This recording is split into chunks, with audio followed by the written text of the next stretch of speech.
it's another side that like wants to take more, that wants to go that one more round, because like going that one more round when you don't think you can, that's what makes all the difference in your life. You know what I mean?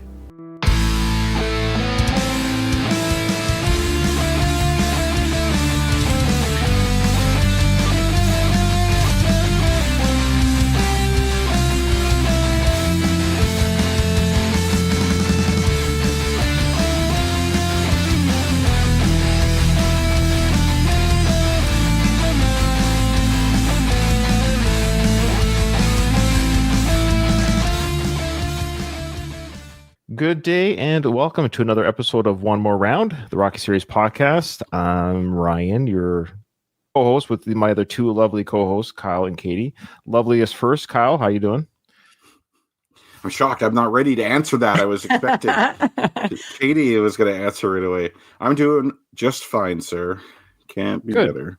Good. And Katie, how are you feeling today? Doing well. Okay, you hanging in there? Mm-hmm. We want everyone to be happy and quality for all. Okay.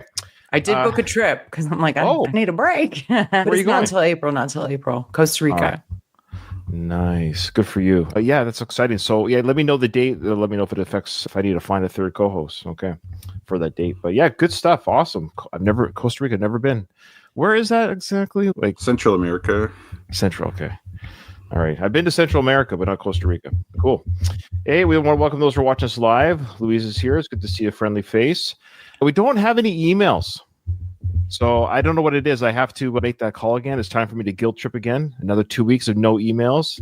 But we are getting people who are regularly commenting on our YouTube, which we appreciate and love as well. But yeah, a couple of our regulars aren't emailing us. We miss you guys, but I know you're listening, so I'm not going to guilt you too hard because they keep saying they're listening, but they don't have the energy to email. Ryan, you're going to have to get passive aggressive. You'll be like, I guess it shows that you don't really appreciate all the hard backbreaking work and all the money I spend to do this, but that's okay. I'll just keep doing that. I'll just keep suffering. You just go on today. I know it's so hard to send an email. Yeah, according to Kyle, it's very hard. So that's true. It's very hard. I think they believed you. Told you, don't tell. People were like, you know what? I was going to send an email, but Kyle brings up a good point. It's actually very hard to send emails. Okay, well, what else was I going to say? I feel like there was like Sly news, but I can't remember now. Katie, are you tracking any Sly news? No, but I don't know when we want to. I wrote down a reminder. Yeah, I know. I love it. No, okay. It's funny. Me reminding you helped me to remember. So that's That's the old saying, tell a friend, right? We say in the military all the time when there's like a tasking or a timing that you need to make. Don't keep it to yourself. Tell a friend. So if everybody tells somebody, yeah. Okay, yeah, let's just tell the story now. Look, Kyle, is there a story you'd like to share that happened at work? Yes. Thank you for asking. I don't know how you need to ask that, but I did. I'd like to share my experience spreading the good word of the Rocky gospel to the world. So my wife is not a Rocky fan. It's not her thing. We're very different people. I love her in spite of that. She did watch a bit of the first film, and one of the only things she likes in the first film is an aspect of the Rocky-Adrian love story, where Rocky describes it as each of them have flaws or gaps. He says, I got gaps, she got gaps. Together we fill gaps. And she feels like that's like that with us because we're very different people. We have like different strengths and weaknesses. So she'll be talking to people and will tell them about this. And so she was talking to some friends of hers or a colleague of hers at this doctor's office, a doctor there, and she was talking about our relationship and saying how she likes to use this phrase, I got gaps, she got gaps, together we fill gaps. And this person is only, I think, it's like a brand new doctor, like mid-20s, didn't know that phrase. They'd never seen Rocky before. And so that inspired her and her husband, who's also a doctor, to watch the first Rocky film. And they didn't stop there. They actually, over a course of, I don't know how long of a time, but they actually watched the entire Rocky series and really liked it. Of course they did. We have a convert to the cause. 2 converts, actually. Yeah, we just got to get your wife on board, and then you'll have. Yeah, that's not going to happen. She's what she said her mind to something. I was going to say, it's like a mixed faith marriage in a way. Yeah. Yeah, I think what happened was we were dating at the time and we were sharing, it was like we call it University Reading Week. It's like you basically have a week off in February. And we were hanging out and we were sharing our favorite movies with each other. And I was sharing Rocky, of course. And she was so critical of it that I believe we had to stop watching it. Like, I don't think we actually got through the whole thing because I just it was bothering me too much. We've never gone back since. So she didn't even like the first one, huh? No, she didn't like the Rocky character at all. Okay. So. Interesting. That's fair. That's fair. Yeah, you don't want to. Why are you pushing me away? That's right. Yeah. Different tastes for different people, right? Yeah. I'm a big believer in subjectivity. I think few things are objectively good or bad. Like it really depends on your point of view. So I'm okay with her not being a Rocky fan. I can live with that. Oh yeah. You don't. That's one of her gaps, though. I would do want to say. Yeah, that's right. Oh, I was going to say, Kyle, have you told him to listen to the podcast? That's what I was going to ask you. No, because I've never actually spoken to these people, right? So it was just my wife sharing the story with me. I think I saw these people briefly at the Christmas party, but that's not where the conversation happened. So this is all just secondhand information. You know what? It just occurred to me. They may have watched the films. They may indeed have watched the films, but I think they're trying to swing. I think that's their way to connect.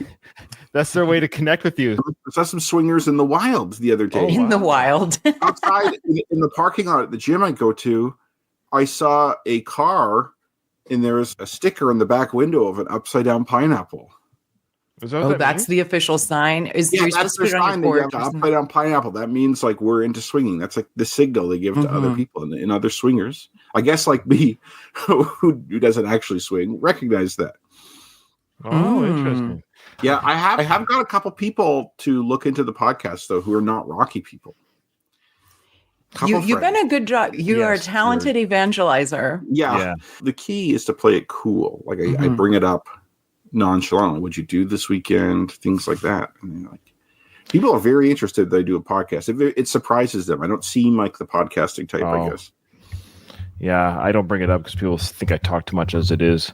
Okay, Paul just came in from our Instagram chat. He's saying hi from Bulgaria. He's doing some traveling. I like it. Yeah, of course. Oh, he's the English guy that travels everywhere, right? This guy? I think so. Paulie, yeah.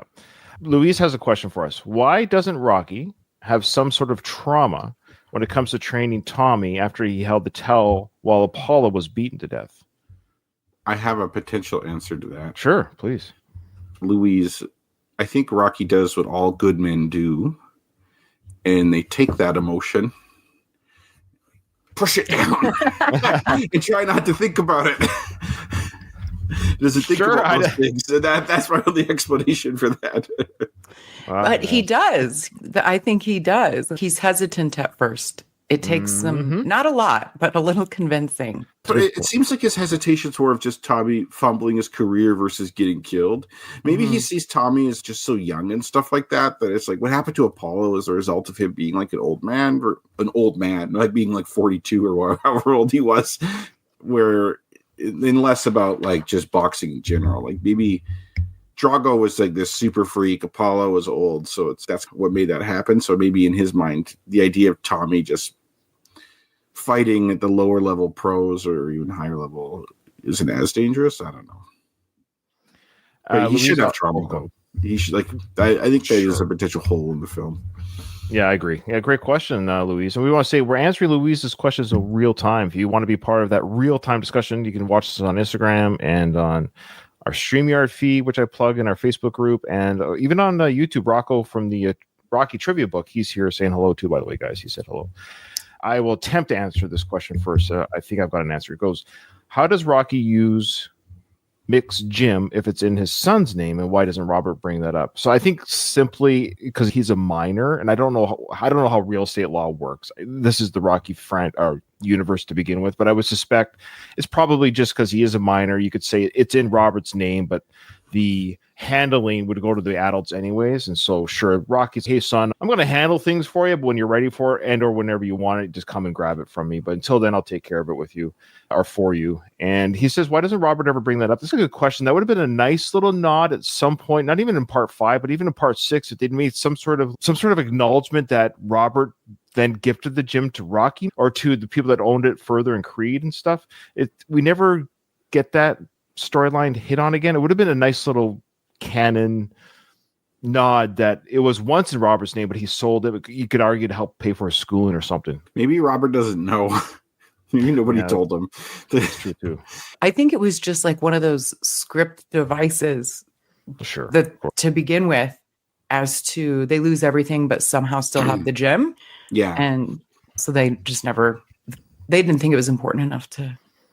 Little things like that are important, but I feel like they were like, oh, let's just write something quick about how they still have the gym. But yeah, it would have been nice. I think this franchise, of course, we're looking through the Monday, what do they call it? The Monday quarterback after the Sunday Night Football, the Monday quarterback. I would have done that play. I would have done this play. In the moment, we're not on the field. We weren't there when the film was made. So it's easy for us to kick back and have years to dissect it. But it would be fun if you could wave a sort of magical wand and fix some of these little plot holes, dialogue tweaks, devices, and what this franchise really could have been. Like to some degree, it could just elevate it more. Not even changing like the direction it went in. I would just like to have seen more like stuff carrying over just a little bit more per movie, the way we do with episodic TV. I'm watching Dexter right now with my wife, getting ready for the reboot or I guess it's a reboot. I don't want to spoil anything, but something happened at the end of one of the seasons where it's called Dexter Resurrection for a reason. But anyways, the point is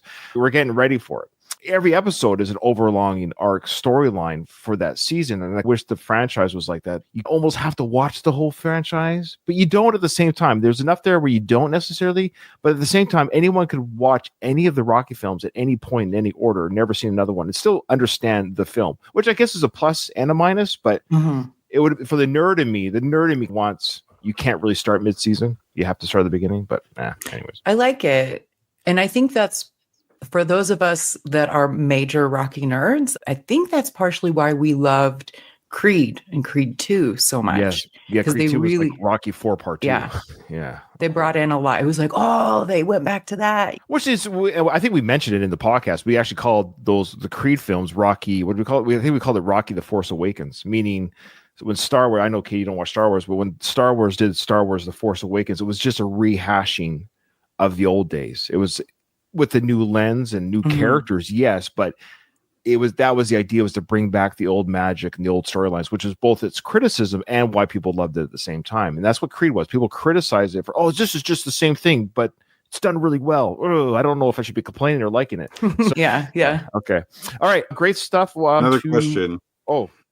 He says, how does the gym properly operate if the owner spends all of his time on one boxer? He'd need a lot of staff to help him with who's running it if Adrian is working at the pet shop. We could speculate that it could have. We mentioned Paulie is selling merch there, but maybe he's not just doing that. He's the door guy. He directed Tommy where to go get changed. Maybe Paulie knows about that kind of stuff. Again, that would have been a nice little touch. Yeah. Had they made Paulie kind of operator. I know about these things, Rocco. I can help you. I can help you run things in the gym. I can handle the payments. I can take my stuff from the docks and make sure that the fighter's paid. That would have been, again, that takes 30 seconds of dialogue. And then Adrian, instead of her working at the pet shop, Louise is saying, that would have been cool. I could make it a family business. Yeah, there you go. That would have been more a family story. Now the family's running it. It's in Robert's name, but the family runs the gym now. Oh, that would have been sweet. I could see Paulie running it. But yeah. And then what's weird is Paulie eventually goes back to the meatpacking plant after all that time later. That's the Force Awakens analogy in the sense of we have to put Paulie back there because he was there for the first 2 films. Let's make it a pathetic again. It's the arc of Paulie is really weird. If you actually were to graph, that should have been something you did, Kyle's graph his job timeline, like when and where he was, that we understand where he was in the films. It's because 5 is the most ambiguous. Where is he? He took a few sabbaticals from the meatpacking plant, some extended leaves of absence, but he still kept his job, maybe. Because I think when we get to part 6, I think he mentions it's insinuated or mentioned that he's been there the whole time. I've been here for insane. 40 years or 30. Like, I think he says something about time or something. You know, when you're in a place long enough, you become that place. But I swear he This says is all I something more got. about when he retired, he actually got let go. Yeah. But there's a statement about like he got long like a was side that? of beef or something. After so many years, though. I swear there's a years comment or some sort of timeline comment. Like, I think if you were to leave that theater, you say, yeah, he's been there the whole time. But then when you go back and psychoanalyze these films, you're like, where is he in part 5 and part 4 and part? We don't really know where he is working at this time. Well, especially, it's just the quantum theory of Rocky. I think is the only way to explain this. It exists and doesn't exist simultaneously at some point. This is what I mean. There's so much great tweaking you could have done to this series where it would put us out of a job at the end of the day, I think. We talked about a Mickey prequel, like the TV show of Paulie, because Paulie is the sidekick. Like, he works with Rocky when Rocky's into boxing, and he doesn't when Rocky's not into boxing. I see a joke. Okay, I have an idea. I want to pitch my idea. Here we go. have a sitcom called The Paninos. It is Paulie's family. And his mom and his dad. It'll be a little bit like All in the Family, a little bit like, I don't know, any other family sitcom you could name. But it just has Paulie's parents, whoever they are, and little Paulie and little Adrian, and goes through their life growing up and all the shenanigans that happen. That would be, and then you didn't have to say it's part of the Rocky universe. Only the Rocky people would know. What's funny that you bring that up, Kyle? We all see an AI video. I saw one that came on my feed that was just like you're saying. It was Star Wars as a sitcom. So it was the Star Wars characters. So it had Chewie was the dog in the backyard, and it was funny. I don't know what the commands are they put in the algorithm, but R2-D2 was the washer and dryer or whatever. But it was sort of like Luke Skywalker was the angst teen, and Leia was like the bad girl teen, and Darth Vader was the angry father, but he was wearing the Darth Vader suit. It was still AI-ish, but boy, it's getting stronger every time. And it's so crazy how it had a theme song and it had the beginning of the episode and their dialogue with each other. So I'm saying this because 5 years max, maybe they're going to start. Kyle just say, hey, wouldn't that be funny if there's a Panino and you could literally, whatever that program is, they're going to sell one. They're going to make money off this AI video maker. Paninos, the Rocky family, make me a sitcom, and you're going to sit back and you're going to watch your very own. We're going to be able to fan fiction this stuff very soon, guys. You're absolutely right. You can already, like, one of these guys that I've podcasted with several times for my Retromade show, they do blog posts and articles and stuff, and they had an episode about AI in podcasting, and they literally told it here, like, they fed it the blog. And it was about, like, the blog was about pet peeves and, like, podcasting pet peeves, like bad audio or various things. That was the blog article.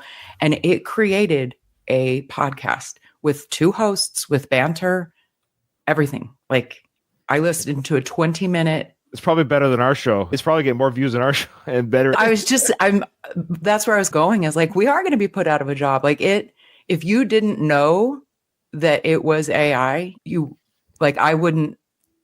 I really would have thought it was just 2 people, because it was a guy and a girl.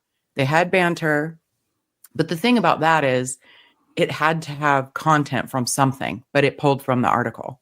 All right. I won't say where I got this information. I'll tell you guys offline, and the listeners get to hear the information. I'll have to tell you guys offline how I got it, but just trust me. Have I ever lied to you guys about my sources? No.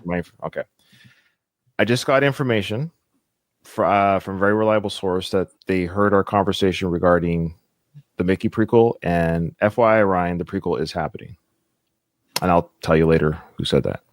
Now, like a movie, they didn't get the idea series? from us, though. No, the speculation has been out there for years from fans and from the creators. But that's all I'll say. I'll tell you after who it was. You'll know who it is. People who are in the know with the channel probably are guessing.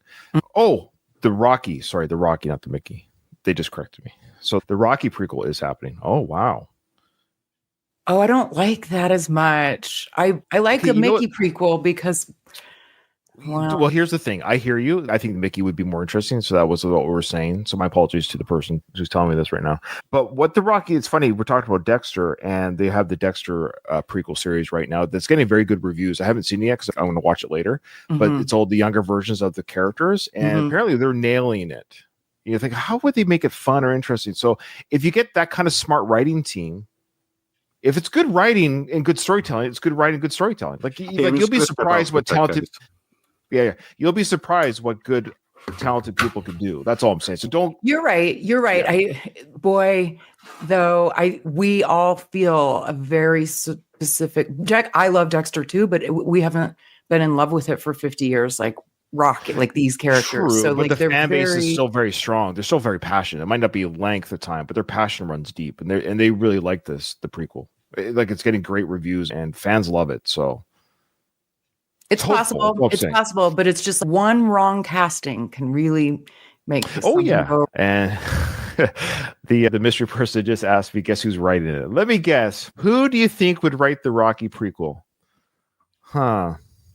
Who? Wrong answers only. Yeah. Let us know in the comments below. There you go. That's a fun game. Tell us in the comments and/or email who you think is Erwin Winkler. There we go. Erwin Winkler, says Alistair. There you go. The blood-sucking vampire going back to the well. Oh, you never know. Okay. All right. This is great stuff. I love these real-time discussions. Boy, this is what makes the live fun, is because I was a little bit worried. I don't have a lot of footage today. I didn't get the behind-the-scenes stuff ready that I hoped, so I don't have a lot of film footage to cover. So this banter is really good. Donald said Mike Kunda is writing the prequel. Michael B. I could see. Yeah. Oh, I love these wrong answers. So far, we have Erwin Winkler writing, Mike Kunda.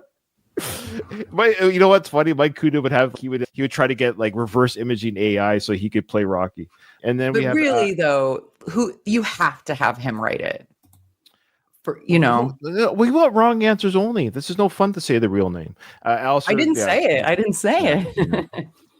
Okay. So let's get to the YouTube comments and we'll move into the film.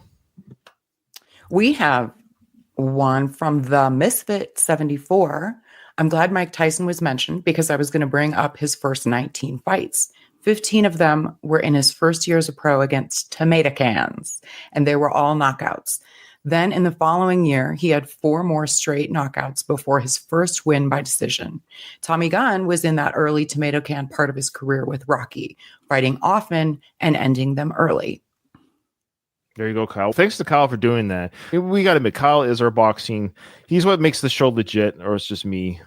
Kyle, thank you so much for your intelligence. Every time I think we've exhausted, speaking of the well, going back to the well with Erwin Winkler, every time I think we've gone to the well with the boxing stuff or insights, Kyle will bring something up. Oh, that's interesting. Okay, I didn't. Yeah, so thank you, Kyle, for that. Mm-hmm. You got to contribute somehow. You do. Don't be silly. Other than being a contrarian to everything I bring up, you do contribute very well. I appreciate it. Next comment. Eccentric Views says, I have a theory as to why Sly said he only did 1-arm push-ups in Rocky 1. Maybe it's because he tore his right pec after the first Rocky and he wasn't able to do them anymore. If you notice, in all the scenes of him doing them after Rocky 1, he only uses his left arm. So he was only able to do them with each arm in the first movie. Yeah, so Gino, our favorite Italian Australian, I'll say this. I don't disagree with that he might have changed arms, but that's not what he said. He said he never did 1 arm. He could have said I didn't do it with that arm, but that Sly, I love Sly, but boy, sometimes his history, I don't know if he knows his own history sometimes. The fact he says I never did a 1-arm push-up again, when he does it again in part 2 and 5, that's the point, is he did it again in 2 other films. But maybe he switched arms. Is that I think in the first one, I think what Gino is saying is he went like this and then this, and in subsequent films it was he didn't switch arms. Oh, my Paul. Okay, that's the middle ground. I think that's what he's saying. So Sly's saying I didn't alternate arm to arm back and forth again, because you know what? Okay. Because he didn't do that again. You're right. He only did the 1-arm push-up on one side. He didn't flip back and forth. Okay. I just wish he worded it that way. It wasn't worded that way. He should have said I didn't alternate anymore. I stuck to one side because of the tear. But yeah, that's actually a great catch, Gino. That's a really good catch. Yeah. I wouldn't have noticed that he didn't alternate. Yeah. Gino, for an Italian, you got pretty good insights. Ooh. And a nice butt. For an Italian kid. Yeah. Actually, no, yeah, I shouldn't say that. He already sent me the eggplant emoji. I don't know, man. Maybe Yeah. I painted myself in a corner here. Got a Not little that there's bromance. anything wrong with it. Not that there's anything wrong with it. I don't think I swing that way. Well, I won't know until you try, Ryan. Okay. Alistair says Sly has a selective memory, in his opinion. We all do. In fact, memory. Yeah, Good point. That's a good point. We all do. We've proven it on this show with us as co-hosts. So we have proven ourselves wrong with our own memory when we bring up the tape. And but memory is a horrible. That's why it's a bad.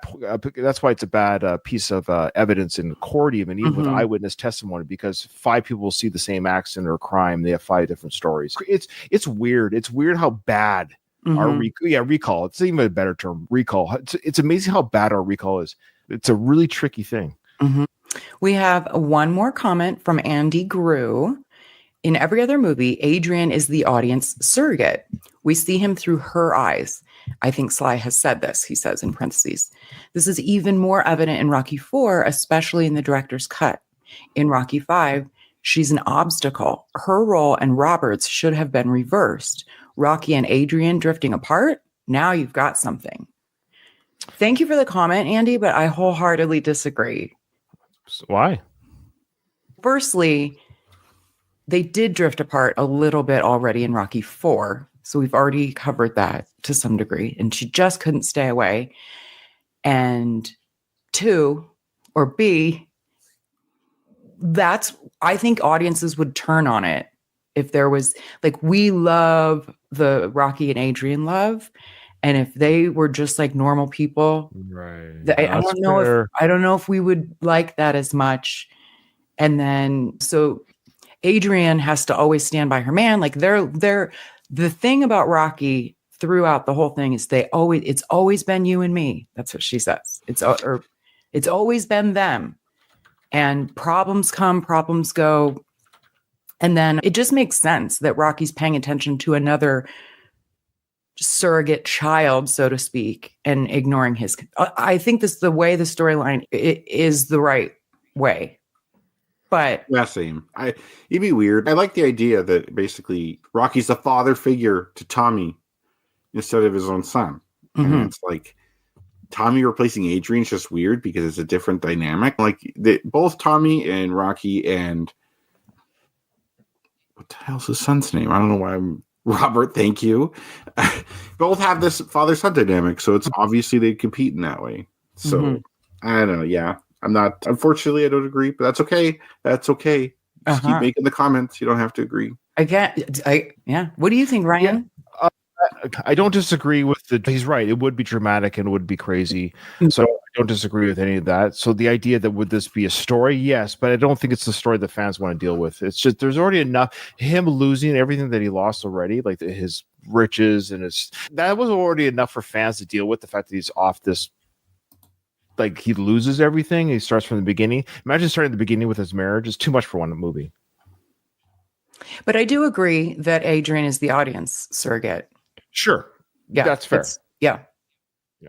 I guess I'm just, let's just refer to Robert as a kid. I agree. All right. But, yeah. And Donald also brings up a good point regarding fans and movies. And this happens like with any kind of franchise that fans always know the story better than the actors. And that's true. In fact, again, speaking of Mark Hamill, I listened to him on a podcast where he's only seen his Star Wars, the film, twice in his life.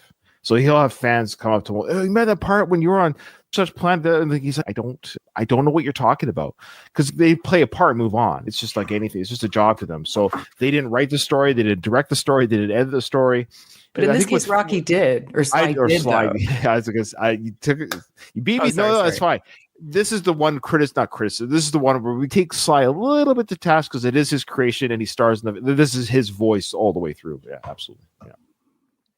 Okay, I think that's it for comments. Thank you so much for the great comment. These are really great comments live and on our YouTube. Send us an email if you so desire. Defense of Sly, which is something I don't often do. I'm usually pretty hard on him. I think, though, creative types are not usually detail-orientated people. And I would say Sly fits more in the creative type. Like, I can't see him as like an accountant or something like that. So I feel like the way he's wired just doesn't care about those details. Like, we focus on these details, but then at the same time, it's okay, you could do that, but they try and create something new that's actually good. and that's its own skill. So it's I think it's hard to expect someone to be both a creative type and super detail oriented.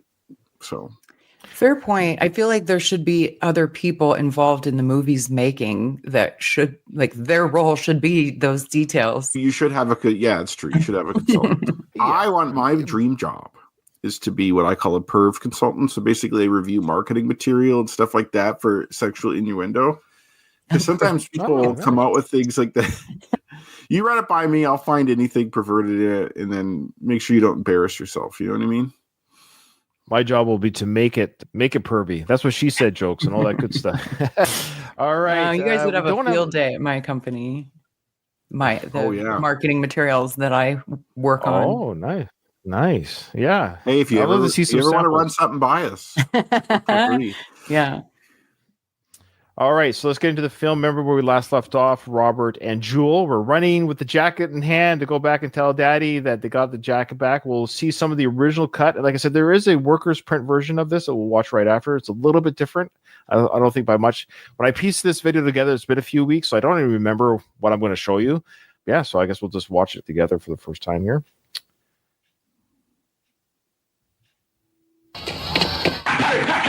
Knock this bum out. Oh, there he is. Oh. All right, that's right. So we're seeing some extended, like, just Rocky Tommy training, which is great. This is not in the original cut. So simultaneously, we can assume because Robert and Jewel are running to the gym right now, this is what Rocky's doing at work right now with Tommy. Do some training. It's just cool to see Rocky with a punching, what do you call those, punching gloves? Pads? Hand pads, thank you. Slip the jab. I tell you, slip the jab. Back and forth, side to side. Here you are. Lay it on me. Good. That's it. One more time. Yeah. Look, hey, Tommy. You're doing great, the combination, but you got to learn to move side to side like a windshield wiper, so you ain't getting hit in the face with these jabs. Back and forth. You gotta move side to side so you don't get punched in the face all the time. Again, I guess Rocky's just speaking from his own experience as somebody who. I wish I would have done punches. That.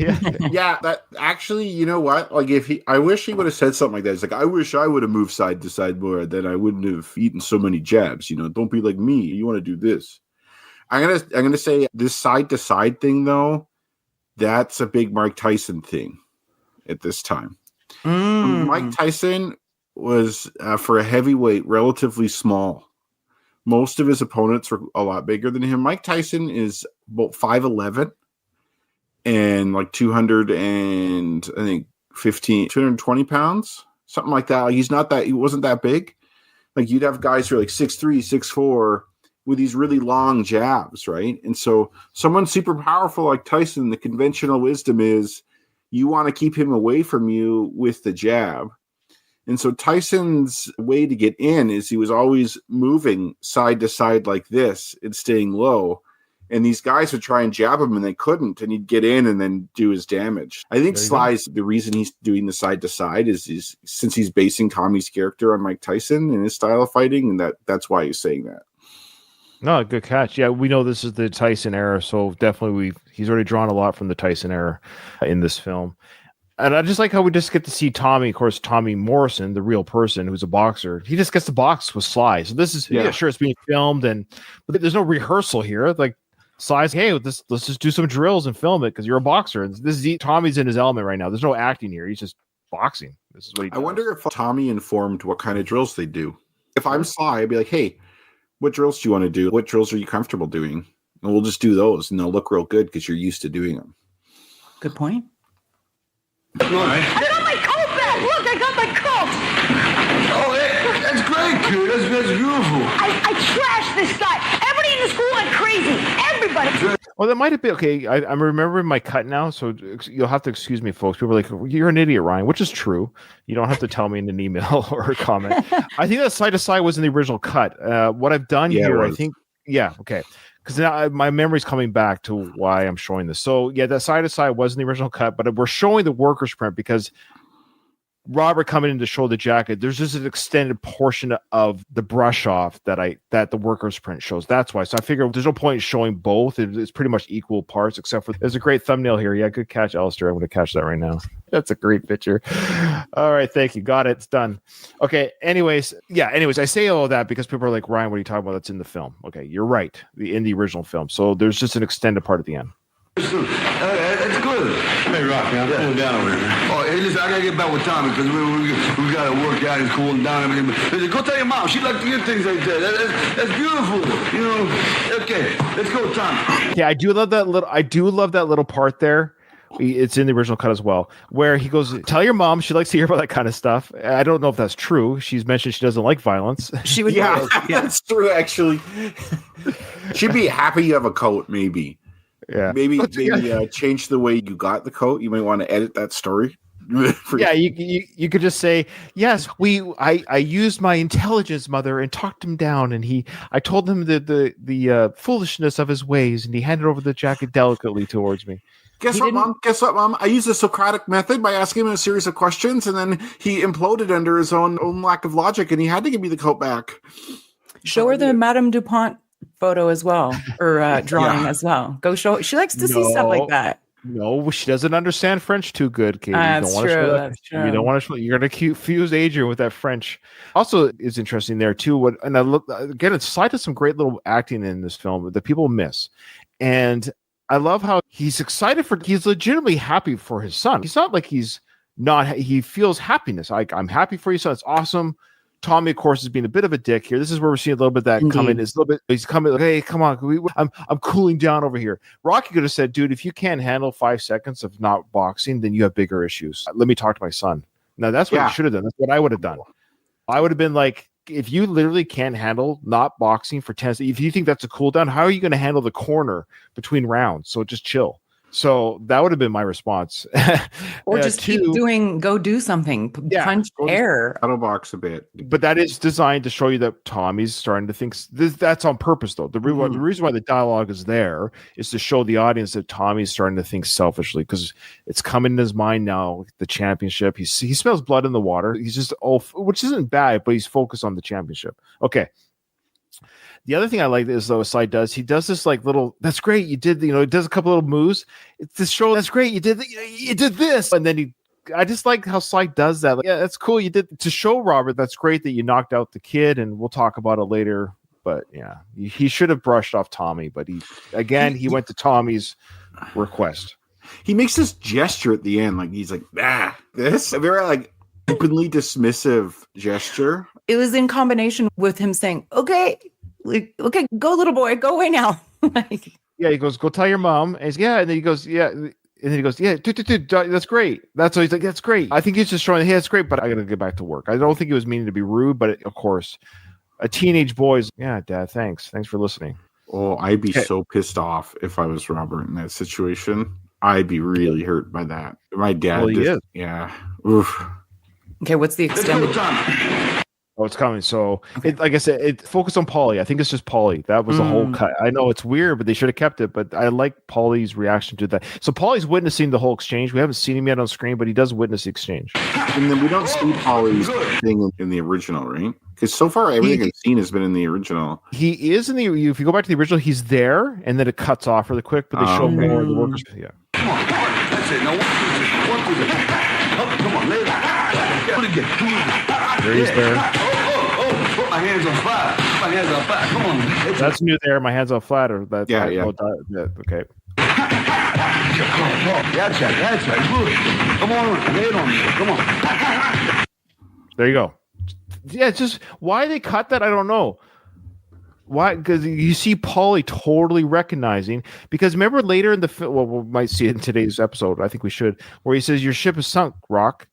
This is Paulie gathering that evidence right now. He's seen it right now that Tommy is taking Rocky completely away from not only his family, but you're going to see that the focus of Tommy is just about Tommy. So that's regarding George Washington Duke and the house and the girl. But Paulie's first clue that the ship is sinking is right there in that scene. They take it out. Mm-hmm. I don't know why. It was literally 3 seconds, but it was worth me showing you guys that he does his little hat thing. He looks back at Rocky and Tommy after his kid leaves. Like, Even Paulie recognizes that's a bad sign. If Paulie recognizes dysfunction, you're in a bad place. Yeah, Paulie's like, hey, I think you're being a little insensitive here. Paulie has always been that, like, he sees Rocky being taken advantage of or people trying to take advantage of Rocky. He always sees it, even in the first film. Remember, he says, "Do you like them? They're talking crap about you on the TV." There, like even That's he right. recognized that. Yeah, and also in the montage at the beginning of 3, in the audience, he's seeing that these are not great fighters. He's, oh, here we go again. Of course, Rocky knocks this guy out. And they were handpicked. Here we go. Next scene. Kane, the new heavyweight champion of the world. You think I have a chance then? Absolutely. You could act down. Everybody's got 2 fists, right? And a good heartbeat. You got a chance, right? That was do you a think really of that dumb comment. What do you? Yeah, I was gonna say, what do you think of that philosophy?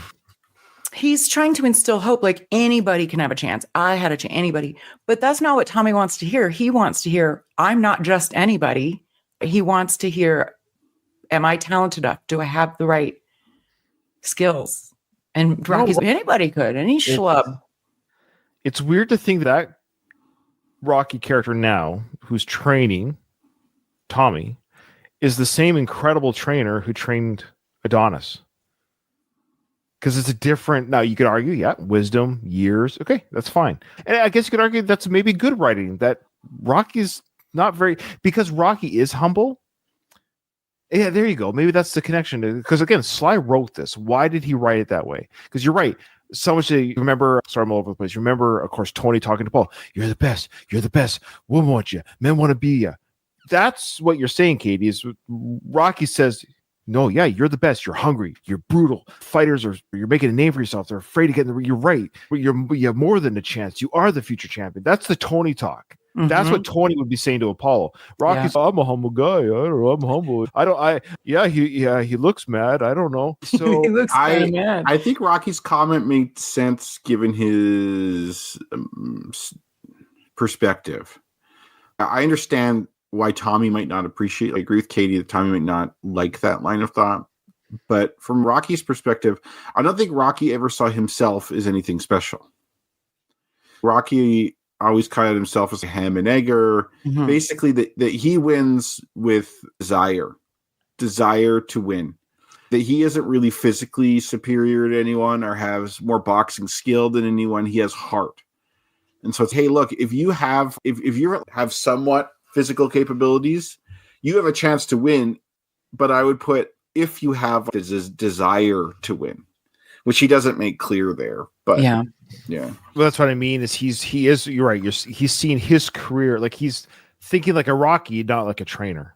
Good point. Okay.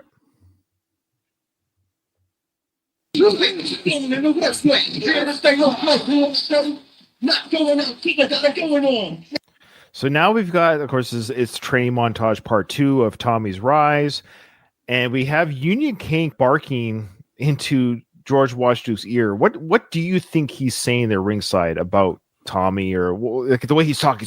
He's talking like this. Is he saying to Duke, "No problem, Duke. I got this guy if he comes after me," or I'm going to beat him for the championship belt later in the film? What do you think Union is actually saying? I guarantee you, he's trash talking Tommy about how much better he is than Tommy and how he could beat this white boy, no problem. Even if he doesn't believe it, I think a lot of fighters are like that, where like they have to have the confidence. They have to have the confidence. Where, like, I'm going to win for sure. That's their mindset. And I think he's telling Duke that. What do we think of Tommy's flag shorts? He's already wearing them. Yeah, it's true. Yeah. He's already wearing them. Yeah. Alistair brings up a good point about the music. So the music is muted, of course, for the YouTube and for copyright stuff. But he says it's weird how I still think of the soundtrack as being the new sound or music sound, despite the film being from 35 years ago. I think I'm just getting old. It's true. It is weird. Like we talked about in the last episode, how that styling of hip hop, R&B, rap, listen to 80s metal. There's a certain sound of all genres when they're in that decade. They just sound like that decade, and this is such a soundtrack. In Texas, you're strong. Win the game. Cannot be slayed. You want to roast me? Okay. Oh, Kate, are you frozen? Is she gone? Is she? she actually is. Yeah. All right, she quit. You heard it here live on the air, folks. Katie has quit the show. We're looking for a new female co-host. Kyle, what are your qualifications? I don't know. I could be really unreasonable sometimes, and never mind. She's back. Oh, she's back. Sorry, guys. I don't know. Everything was spinning. Nothing was. I had to leave and come back. Sorry about that. No, it's okay. We were already putting out a call for a new female co-host, but you came back. So I was about to go and drag. That was my plan. But, boy, I gotta up my game, man. So what do you think you're doing? Trust me, you're the reason why half our audience is here. I assure you. Okay. Oh, maybe I'll wear a low-cut shirt next time. It's winter time. I have to be warm. No one will complain on this panel. I don't think that's the issue. Nobody will complain on the panel. Okay. So now we're doing a little callback to Rocky 3 with the bubble training. How amazing is it that Rocky's doing bubble training? I forgot all about that. Is that magazine? That's a montage of the magazine behind him. Yeah, it's a very quick little scene, but it just looks, I don't know. I'm trying to think of a non-derogatory term here of how this looks. It looks very, come on, help me out, guys. What's the still, like how the exact Rocky's blowing Tommy. He is blowing Tommy. That's fantastic. I think I have another screenshot. I don't know which one I'm going to use for the thumbnail for this one. This is pretty good. That's a good one too. Oh boy. Okay, so yeah, Rocky is blowing Tommy.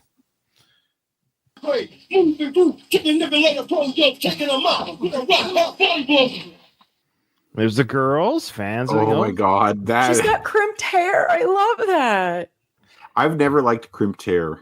No, I don't. It's a bad look, but I just love that. Yeah. The nostalgia of it. Yeah. But yeah, that's not. It's funny. It looks like if you were to do a Halloween costume, like a caricature today, like a character. Yeah. That's that.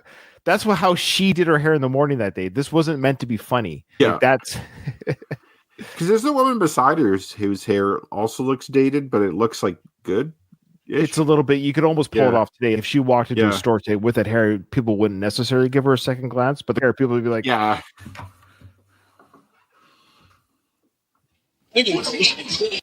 Okay, so Tommy's kissing fans. So now he's got some groupies. That's the word. So he's got groupies meeting him after the fights, and he's getting them kisses on the cheek. Are we allowed to do that today? Are boxers allowed to kiss female fans? Is that more frowned upon today than 1990, maybe?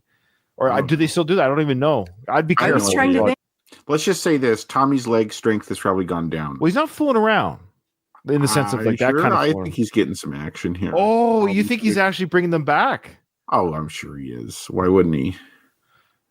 The gaggle of 1990 hairstyles that you've got it paused on. I don't think girls boxing is different. I could be way wrong, but I have a feeling just the girls I don't think girls would swarm boxers like this. Are you kidding? Oh no. No? Yeah, there's groupies. Pro athletes, like they definitely athletes. You're right. Okay, you're so right. I'm just gonna say this, Ryan, you have to edit this, but pro athletes fuck with impunity, man. It's not even hard for them. Like an addiction. Wilt Chamberlain or who? Yeah, I was gonna say, yeah. That's a lot of activity. Like wouldn't you be tired? I honestly, I don't know if this is TMI, but I would lose all desire after a few times. It's just like my body would be telling me, okay, you need to take a break. I'm sure it was exaggerated maybe, but I don't know. I think it's the old variety is the spice of life. I think that's part of it. You're seeing a different naked. You're seeing somebody different naked all the time. That's part of the spice. Is just that would be part of it. It'd almost be like, I'm not trying to be crass, or I'm just saying, any athlete or any star, superstar who can get multiple people in a day or night or whatever it is. It's like swiping right or left. They're physically in front of you. Like, oh, I'll take her. Oh, I'll take that shape and size. I'll take that. I'll try all the shapes and sizes. If you're able to do that as a human, can you imagine what that must be like? I can't, but that's what it is for these rock stars, especially, of course. They can literally say that one. It's like they're trying all the flavors. That's what it is. Yeah, and if you took like just theoretically every single man on Earth and gave them that opportunity, or you could basically sleep with whoever you wanted to, whenever you wanted to, a large share of people would take advantage of that if it was like in the consequence-free bubble. Right. Yeah, we're talking hypothetical theory. Yeah. I remember, for instance, I heard like some celebrities say too that though it's when you can get something so easily too, it also loses its appeal. Yeah, of course. Like, part of the appeal of something is like what you, taboo. So I would say if you're doing 3 times a day with 3 different people, that to me, in my unqualified opinion, that would be some sort of like compulsive sexual behavior, like some kind of addiction, or like you have like basically a mental issue at that point. Like that's way beyond what a normal person would do. Donald brings up a good point or interesting story. He says John Cena told Howard Stern about having a sixsome with 5 women, but he rejected it because he was overwhelmed. He became overwhelmed during the process. I can see that too. It's almost too much. You're like, I don't know what to do. What am I Dolph doing? Lundgren has talked a little bit about his time too when he was with Grace Jones and just the wild nature of he's man there's just too many. I can't like she's too. May I quote the late great Tupac Shakur? Please. Ladies, take it easy. Hate to sound sleazy, but tease me. I don't want it if it's that easy. Very well said. That's actually, and that's what Kyle was saying about if it's too accessible, it loses its luster when it's just, it's there. It's fun to woo somebody, to not chase them, but when I say chase somebody, it's to pursue a relationship, to get to know them, and they anticipate. There's something to be said about that. I think even celebrities would, because that's a human experience too. But yeah, there are truly sex addicts in the world, both who are rich and not rich. That's a real thing too, obviously. And I'm guessing too, if you're in that situation, you might become attracted to, because if you're a pro athlete or something, you do have a gaggle of women who will want to sleep with you at any time, but there will be some women who won't, for whatever reason. Like, you literally can't sleep with everyone you want. There'll be some women who, for whatever reason, they're just like, no, I'm not. It's probably like them you'll want to sleep with. Like, you'll probably be like, oh, I like her. I wish I could sleep with her, because you can't have it. You want what you can't have. Yeah. 100%. Yeah. Yeah, that's been my whole life. I've wanted every female I've ever come across because I can't have any. That's been my experience all the way from high school onward. I get it. I can relate to that. Sad. Okay, this part always stresses me out. Those backwards sit-ups. We talked about the over the back, bending the back. Yeah, it's not good for you. Yeah. It's impressive though, so I appreciate it in the montage. Sure, but I'm not talking about I'm talking about over the hard ledge. Look, when Rocky did in part 4, when he was free in the air with using his legs and stuff, I think that might be okay because you have that hard edge on your you're bending the spine backwards. Where I think it's safer. I'm not a workout guy, but I think it's safer to hold your body rigid, stiff, but just use your legs and hips and stuff, and keep your torso straight. I've seen trainers comment on that Rocky doing those sit-ups like that, and they were like, do not do that. I'm not talking about the Rocky 4 thing. I don't know about that. But yeah, on that hard ledge, like got to go on like basically like 90 degrees and then back. That's not good for you. I've said it before where watching bones break and bend and bodies break and bend on, I can't. Plus, it's like when you get older, you're more aware of that now. Because I feel like in my 20s, you can get away with doing stuff like that. Sure. Because your body's just in such good. Now that I'm in my 40s, I'm like, oh, that seems fucked up. I'm not going to even try that. Hey, I'm in my 40s too.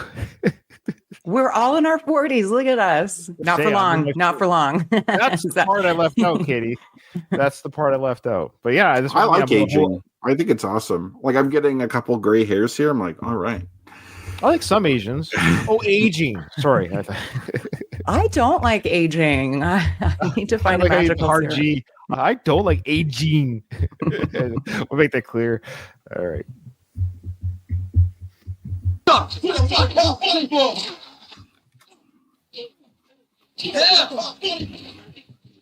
Oh, wait, we got to pause it. Balboa's Bomber. There's another nickname. I forgot about that one. Balboa's Bomber. Watch out, Union King. Here comes Tommy Gunn. Oh, he said his name. The magazine, I wonder when they did the magazine shoots, because his hair is much better, both in this one and the other one that they showed. His hair's You're right, short. Not too bad. Yeah. They probably photoshopped the mullet out. Maybe. Now that I'm looking at it, his neck seems weirdly long. It's almost as if the mullet like it changes my perception of his like his body proportion or something like that. It looks unnatural for him not to have a mullet here. The mullet covers it up. Yeah. Watch out, Union Cane. The article said underneath that was the. All right, so Tommy celebrated another big win. This is being showcased by ESPN, so we're definitely moving up. All right, so now we've had the last time George Washington Duke talked to Tommy was, "This ain't no park bench, boy." That was the last time they spoke to each other. Now he's popped in right. Good catch, yeah. Yeah, so now he's popped in right after he celebrates the win. Union King, just like Adrian, he's like magic. He comes out of nowhere. Yeah. I love Duke though. I love that character. Oh, I love him. Like, he's such a scumbag, but he like owns it. You know what I mean? Mm-hmm. Oh yeah. He has fun playing the part for sure. I wish I could have been on the episode of the old show when you interviewed him. Oh yeah, I gotta find. I'm having a hard time. I remember I talked last time. I'm having a hard time finding those old interviews. I don't know where they are. I'm gonna have to keep looking. You have the gift of the interview though. You did. I don't think I would be good interviewing people, but I wish I could have just been like an occasional commenter on that. Yeah, it was fantastic. He was so good. Yeah. I can't remember. Did I say he wasn't too crazy about it? I feel bad, but I had him in the moment. Where I either made him say "only in America." I think I got him to say that. Oh, yeah. I have a feeling actors hate saying they're maybe not. Yeah. I don't know. You should embrace it. You're right. Arnold saying "I'll be back." Do people ask him to say that all the time? Show me your leadership capabilities. Sorry. Yeah. What Kyle's referring to there was a chat that we had where we talked about Bill Hader. And I went on YouTube right away to watch the clip, and it's very funny. Yeah. And his Arnold impersonation is pretty impressive. Pretty good, so, yeah. And what makes it funny too is that it's a true story, and that's totally Arnold. I always say that. I say that to my kids. I get obsessed with things and then do it over, and then I stop doing it.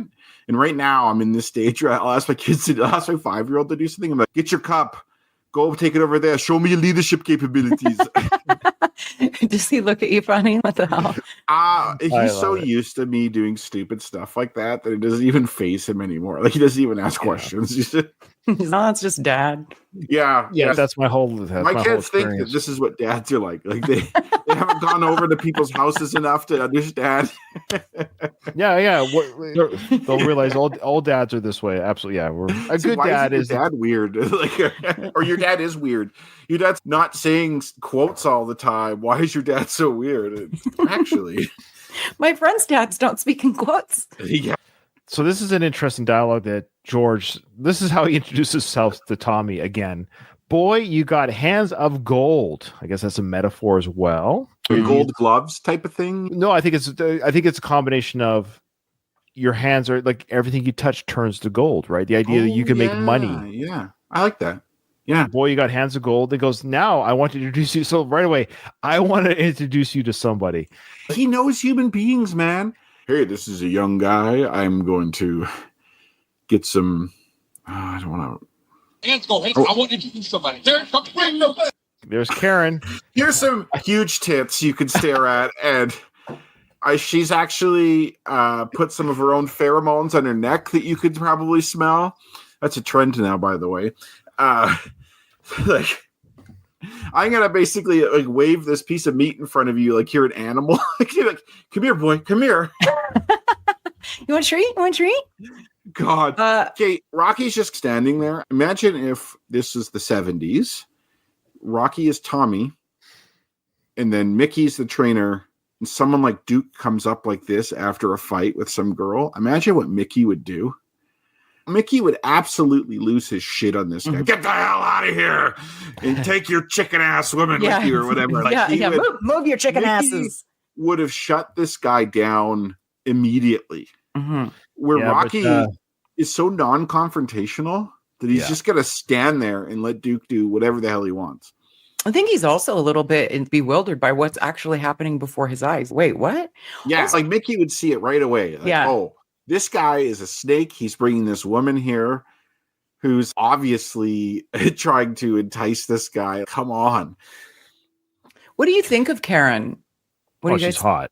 Is she? Yeah. Oh, God, yeah. Really? She looks a little dated. Her hair's Their hair is dated. Like that, but are you kidding me? No. Yeah, I'm sorry. redhead with big tits like that. Yes, she is. Yeah, but her actual face. Look at her face, you guys. No, she it's has a fine.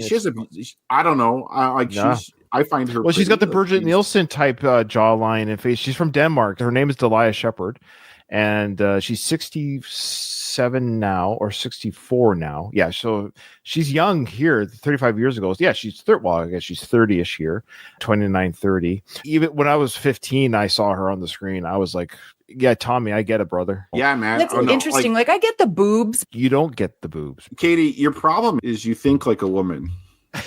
That's a problem. Women are picky over stuff. You guys are picky over little details. Mm-hmm. We are not. You really have to lose in this sense a few IQ points. You cannot be in our mindset. No, I think I understand. I think where I was going with it is any large-chested woman would do. Is it right? Is that what you're like? Yeah, she doesn't have to be a redhead, but I think a lot of men like redheads, though. Oh, it's rarer. Also, redheads are rumored to be like really good in bed. I don't know how true that is. I've never slept with a redhead, but that's the word on the street. Like a fiery redhead. Both my sisters have red hair. They're known to also be fiery, hard to be with.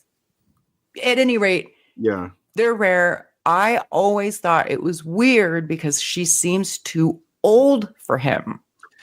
Guys love older women, like MILFs. Like, yeah, you're right. I don't know why I just thought you can't win. You can't win. I always just thought, why didn't they have a beautiful 22-year-old woman? Yeah, I see what you're saying. Like, yeah, you could have a young hot blonde or something like that, who's like kind of more bubbly and like bimbo-ish. I just always thought this woman, she looks like she's 40. Yeah, that's true. There is, I think, also guys being not that there's anything wrong with that. Like, she is attractive, but I just always thought she looked older than. Yeah. And I think guys liking MILFs is, I think it's always existed, but it's a bigger thing now than it used to be compared to 1990. So you could say that it's like maybe. I think a young hot blonde would have done just fine here. It would have got the same message that went across.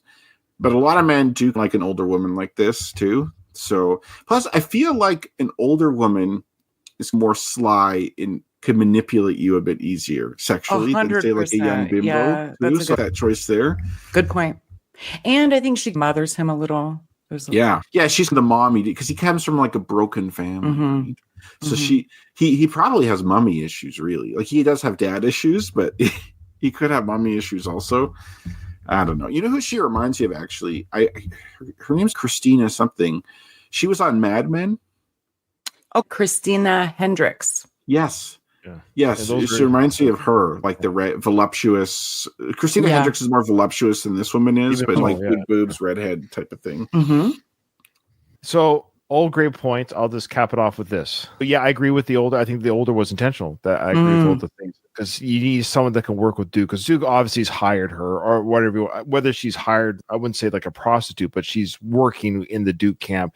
This isn't her first rodeo with a boxer or something like that. So she's being used. She knows her role, but you can't hire a 19-year-old to do this. You have to hire someone who's 30 who gets the program. Like, I know why I'm here. From her perspective too, this is a pretty sweet gig. Sure. Like, she probably is making some good money with Duke. Like, I'm sure Duke pays her well. Oh, yeah. She probably supplies her wardrobe and everything like that. And then she gets to get dicked down by some like really muscular fit dudes. Oh yeah. This kind of stuff happens all the time. This is a real thing. And I'll end it with this regarding boobs and how they work for men. Okay. Just so you understand how they work for men is men always start there. Now, I know there's some sort of, we could do like a graph chart or something. So with somebody like her, they're perfect. We see that. Oh, wow. That's a wonderful size. And then we move up.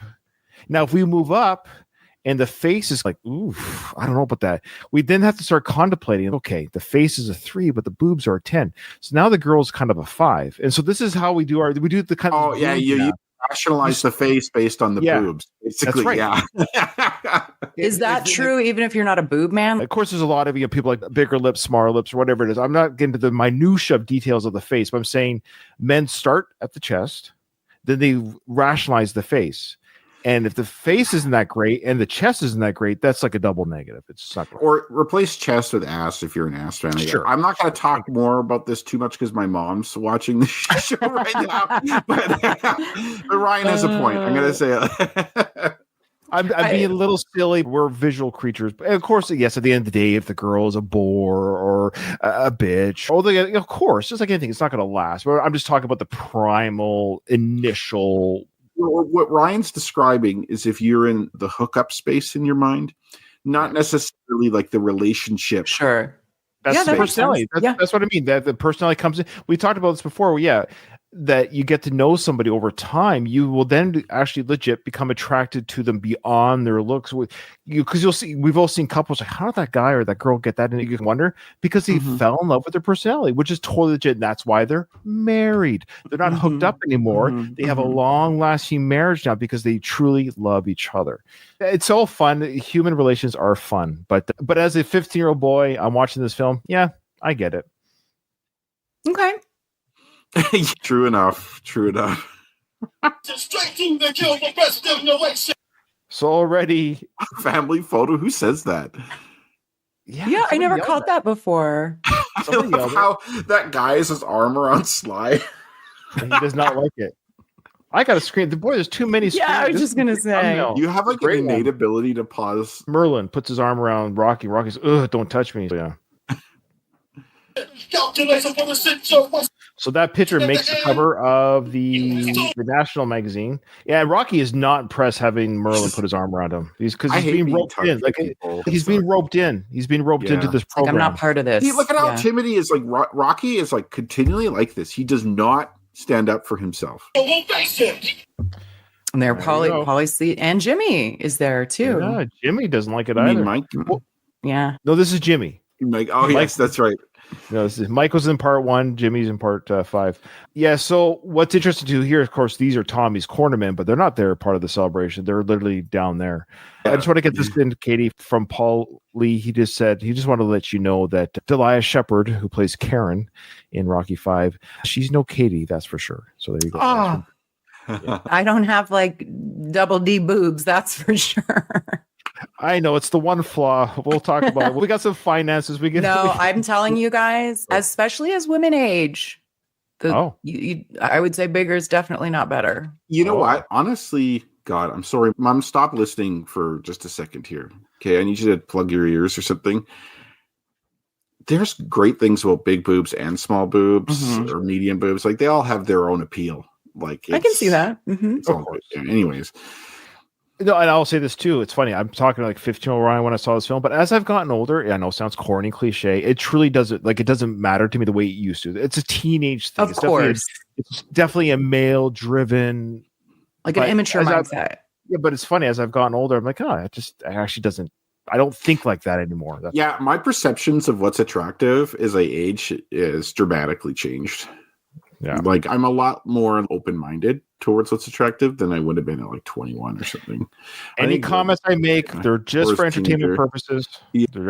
Ryan does not speak for the One More Round podcast. Yeah, they're all entertainment purposes. All right. Okay, here we go. Sorry. So yeah, they're not a part of the team. They're not too crazy about that.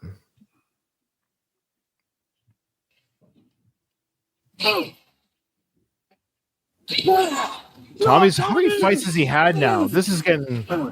What's the count now? 30? Oh, I love that uppercut that just like sends that guy into outer space. They replayed it like 3 times too. Yeah, that would that's brain damage material right there. Holy shit.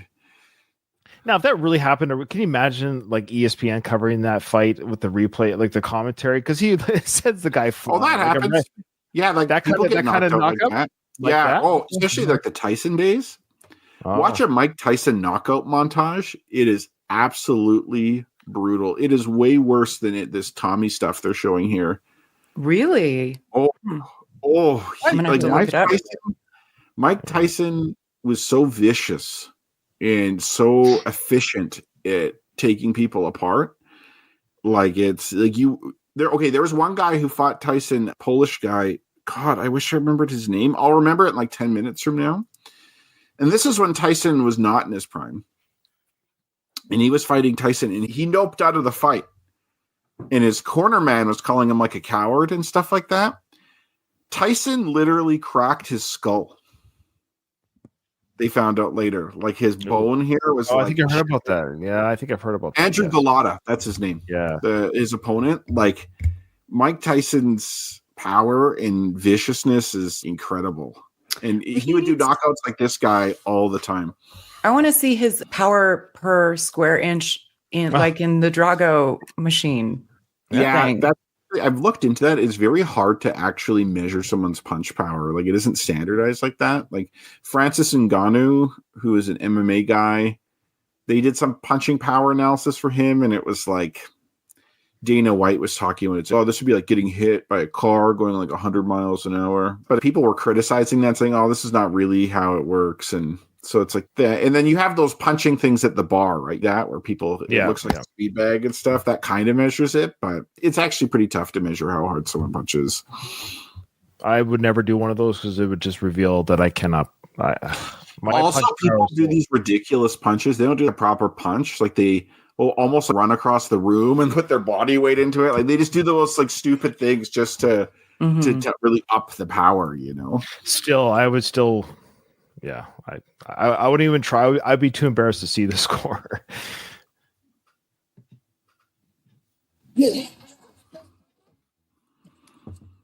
Oh, I hate that we missed this sound here. Yeah, Duke making this primal, like animalistic sound from the cry. He's like, it is weird. You're right. Yeah, for our audio listeners, that's when Duke does that. Yeah, it is a weird post edit to put it. I was always like creeped out by that watching it growing up. There's another golden screenshot. Right? I know, too many. You got Robert here with the first. It runs in the family. With duck lips. Yeah. Yeah, let me get that one too. I might just have to do like on today's episode. We just got some great thumbnails, and just leave it at that.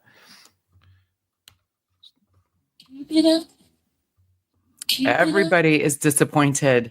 Yeah. So now they're running down Italian out or Italy alley.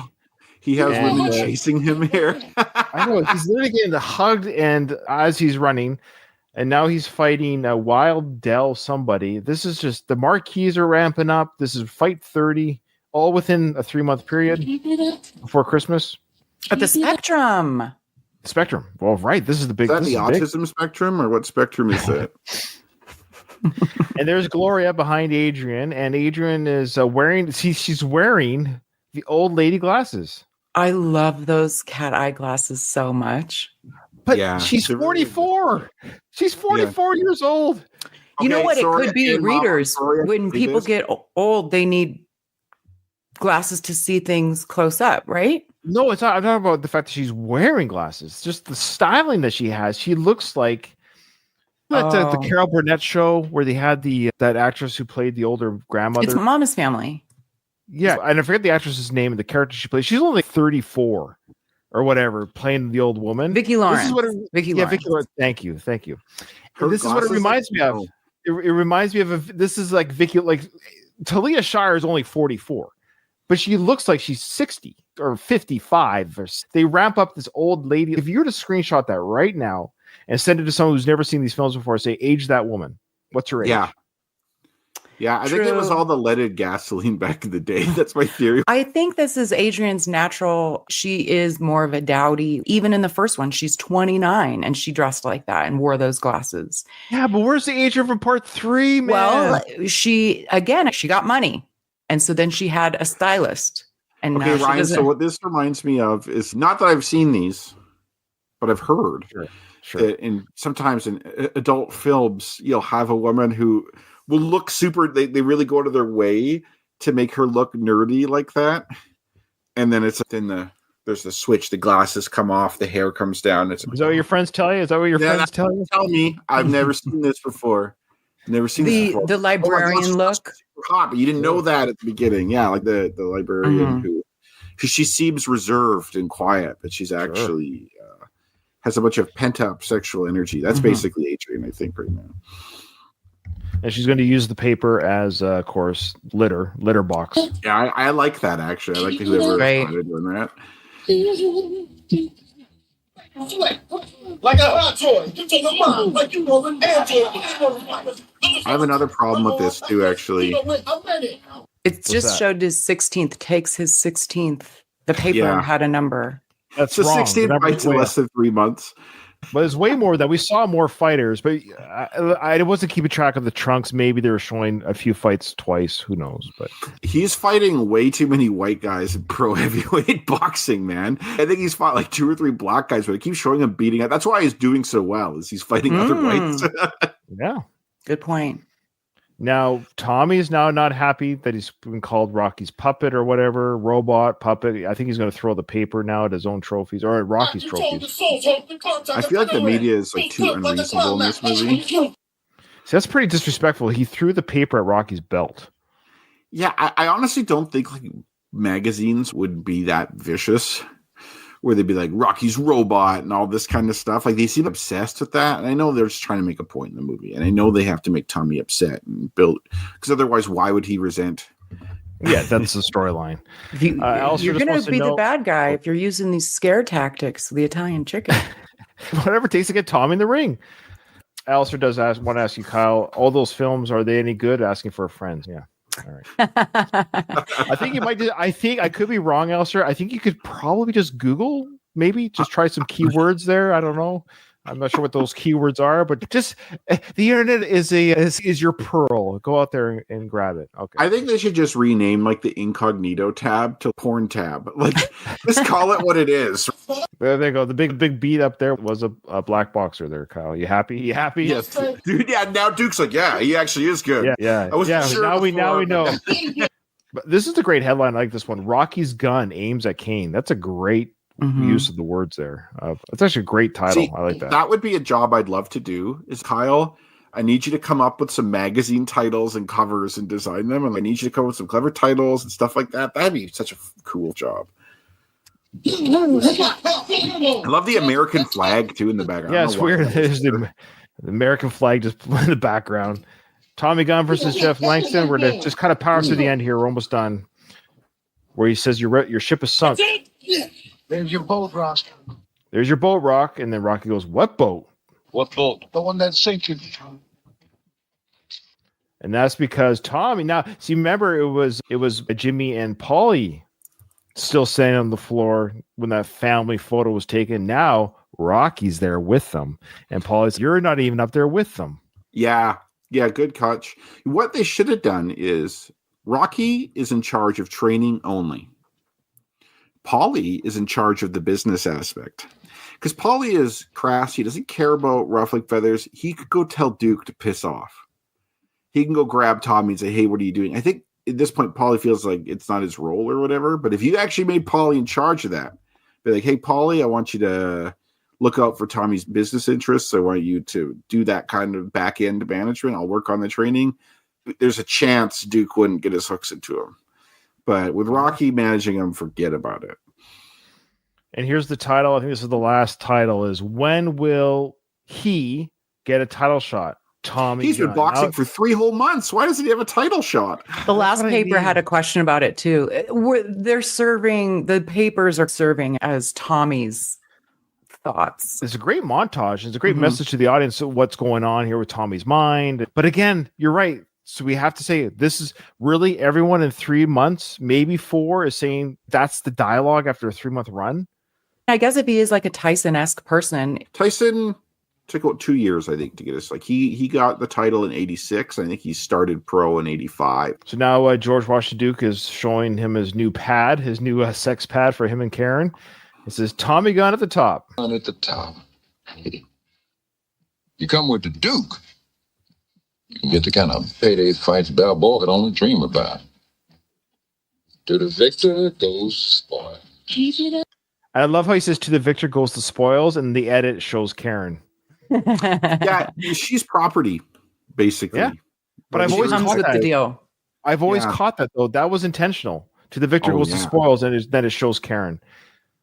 In her fur coat. It's fake fur, don't worry. So Tommy the Machine Gun versus Tim Sims. This is Caesar's Palace. Oh, there you go, Kyle. So it's funny. The last two legit fighters have been black. Now he's getting up high, so he's starting to fight black dudes. That's right. The real fighters, yeah. He fights like Mike Tyson. Yeah. Kind of. Yeah, right. You did it, man. You did it. You did it. Hey, man, now am I going to get shot? I like the robes that they have. There's a machine gun between Tommy. Oh, yeah. It's great robes. The robes have been amped up. So I wonder who's financing that wardrobe. Is that Duke? Is he still Is he helping the team with money and wardrobe money and stuff? I think they're starting to get some money though. He's not getting the multi-million-dollar payday fights. Okay. But as he's getting higher, he could be getting like $100,000 or $200,000 for a fight, which is to him a lot of money. That's not Duke's money. That's just money that they're legit making from the fights. I think so. I think Rocky's making some money. I bet you Rocky's making an okay living being Tommy's manager. Not like you're in a palatial mansion living, but like you can pay your mortgage and pay your bills and stuff. And so I like the idea that Rocky's team, like Rocky and Paulie, hey, we got to amp up the robes and get machine guns on there. That was their discussion. I like those little things like that. Again, in 3 months' time, they got that all put together. Good stuff. Yeah, this is a fun discussion. The train montage is over. The media is abuzz. Tommy wants his fight. And the next scene is a great scene because it's the Christmas family drama that comes up. So, yeah, it's going to be a lot of fun discussion. I got to piece together the workers' print because I haven't watched it yet, but I guarantee you there's probably some deleted scene from that family drama night with the Santa and everything. All right. Any final thoughts? yeah, he's great. With that, this episode is over.